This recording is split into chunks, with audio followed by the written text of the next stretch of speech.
Mga ka-farmers, magandang umaga. Um, Time out muna tayo sa paggawa ng bahay kubo. Kasi yung bahay kubo ko hanggang ngayon hindi pa nabibili. At saka yung isa ito, hindi pa ka rin siya tapos. Medyo kapos sa budget. Ah, Ngayon, matagal na ho ako gumagawa ng concrete post. Ngayon, medyo demand ngayong tag-araw, medyo demand yung concrete post. Medyo maraming nag-order sa akin, kaya nag-time out muna ako sa paggawa ng bahay kubo. Yung dating concrete post ko na ginagawa, ito ay gawa sa semento at bakal din. Pero yung kanyang forma ay PVC pipe. Medyo yung PVC pipe, madali siya rumupok at saka hindi masyado magandang quality pag na finished product na siya. Kaya ginawa ko namin ngayon, nagbagong forma ko ako. Bali, palibasa yung aking bahay kubo. Ito na linya na sa tubular. Kaya ngayon gumawa din kami ng forma na tubular din. Gumagawa ko ng concrete post. Sa mga ka-farmers na nanonood sa akin, nag-subscribe sa akin, salamat. May papayo ko sa inyo na lalo ko kayo ay may mga lupain na malalawak at medyo may kalayuan sa kalsada. The best choice natin ho, bakod, yung concrete post. Panoorin natin kung paano natin gagawin ang concrete post. Papakita ko sa inyo kung paano paggagawin.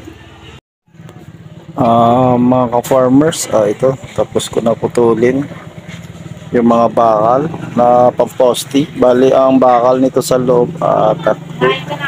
Tapos ito na yung kanya, pinaka-stick nya. Tapos ito na ho yung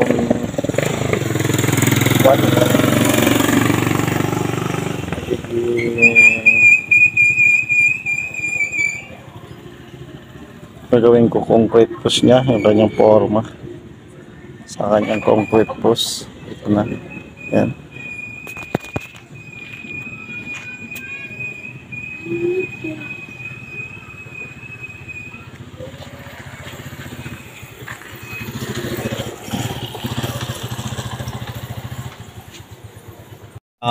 Mga ka-farmers, magandang umaga uli.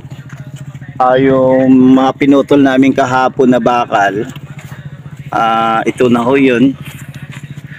Bali naka triangle ho yan. Tapos ilalagay ho din natin ngayon siya sa BBC,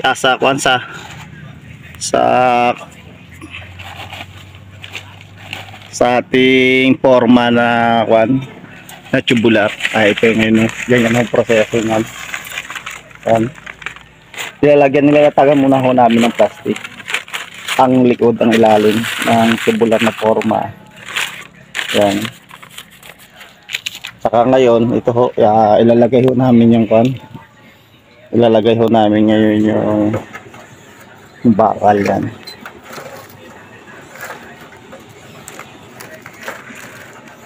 Yan, ilalagay ho namin yung bakal. Yan.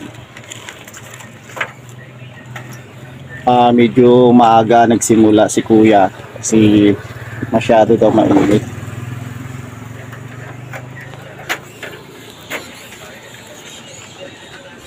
Masyado daw mainit. Kaya ito, nangalahati na siya. Kasi sobrang init sa tanghali. Kaya kahapon ginawa niya, puro muna bakal. Sabi niya, tol, half day muna ako. Bukas ko tapusin ng magmaga. Kaya ngayon, oras ng alas 9, malapit na matapos. Ito na ho, ganyan ho yung proseso namin ng aming paggawa ng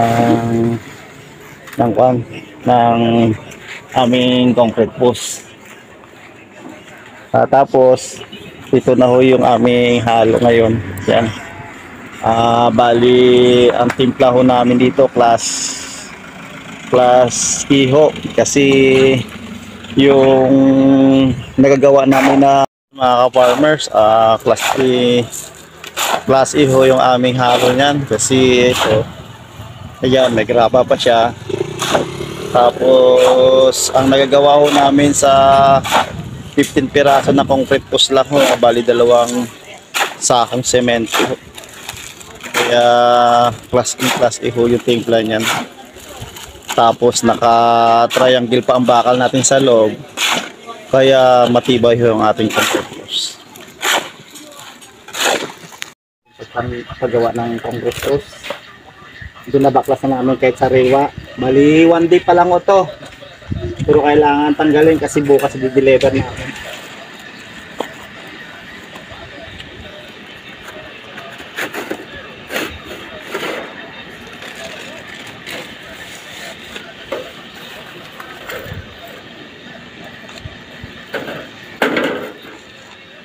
Dandahan mo ito, magbayad ka talaga ng ano dyan, 350.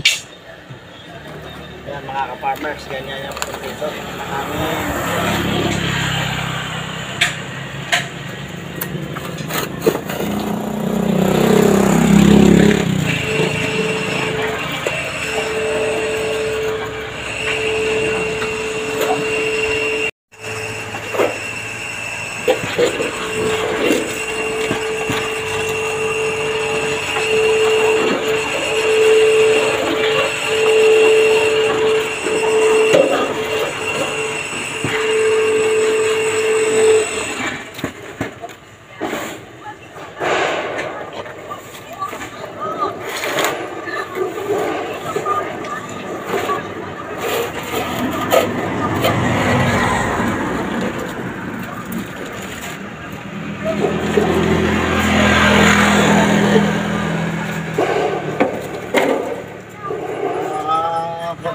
One day pa lang to ka-farmers, kahapon lang hapon namin ito ginawa.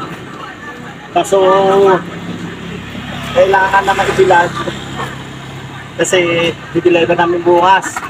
Ayun pa ka-farmers mga kasama. Ayan po so. Yan ang ito na. Ito pa kasama.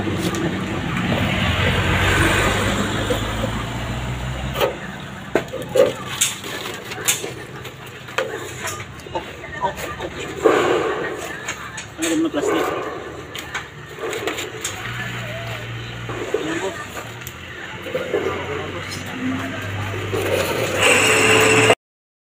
Ito mga ka-farmers, halos matatapos na namin yung paggarga. Ready to delivery na siya. Sa mga ka-farmers, pag kayo medyo may mga malawak na lupain at saka medyo may kalayuan sa daan, the best way to para sa inyo pagbabakod kasi mas madali ho ito gawing bakod sa ating lupa para paging secure ang ating lupa, mga ka-farmers.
Kasi, hindi, dumupit, huwag ka tumigil mo gano'n.